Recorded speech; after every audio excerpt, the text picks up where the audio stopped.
Hi అండి. So వాళ్ళ మన రెసిపీ వచ్చేసి ఒక రుచికరమైన గోంగూర కర్రీ. సో వేడి వేడి అన్నంలో ఒక స్పూన్ నెయ్యి వేసుకొని ఈ గోంగూర కర్రీ వేసుకొని కలుపుకొని తిన్నామంటే చాలా టేస్టీగా ఉంటుంది. సో దీనికోసం ముందుగా ఒక కట్ట గోంగూర తీసుకొని సన్నగా తరుముకొని బాగా కడుక్కొని పక్కన పెట్టుకోవాలి.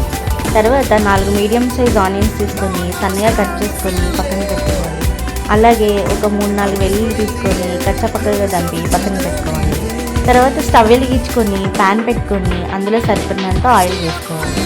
నూనె వేడైన తర్వాత అందులో 2 ఎండుమిర్చి వేసుకొని ఎండుమిర్చి కొంచెం వేయిన తర్వాత అందులో కొన్ని తాలింపు గింజలు ముందుగా దంచి పెట్టిన వెల్లుల్లి వేసుకొని ఒక 2 నిమిషాలు ఫ్రై చేసుకోవాలి. వెల్లుల్లిపాయలు బాగా ఫ్రై అయిన తర్వాత అందులో మనం ముందుగా కట్ చేసుకున్న ఆనియన్స్ వేసుకొని ఒక 2 నిమిషాలు బాగా ఫ్రై చేసుకోవాలి.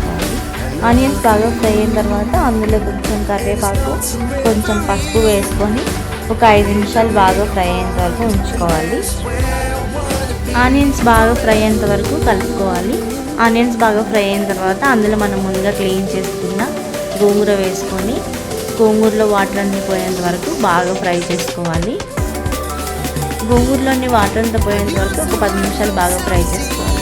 ఒక 10 నిమిషాలు బాగా ఫ్రై అయిన తర్వాత ఈ కూరకి సరిపడినంత ఉప్పు వేసుకొని మళ్ళీ ఒక 2 నిమిషాలు బాగా ఫ్రై చేసుకోవాలి. గోంగూర బాగా ఫ్రై అయిన తర్వాత దీనికి సరిపడినంత కారం వేసుకొని మళ్ళీ ఒక 2 నిమిషాలు బాగా ఫ్రై చేసుకుంటే మన tasty and delicious gongura curry ready. So ఇలాంటి మరిన్ని వీడియోస్ కోసం నా ఛానల్ని సబ్స్క్రైబ్ చేసుకోండి.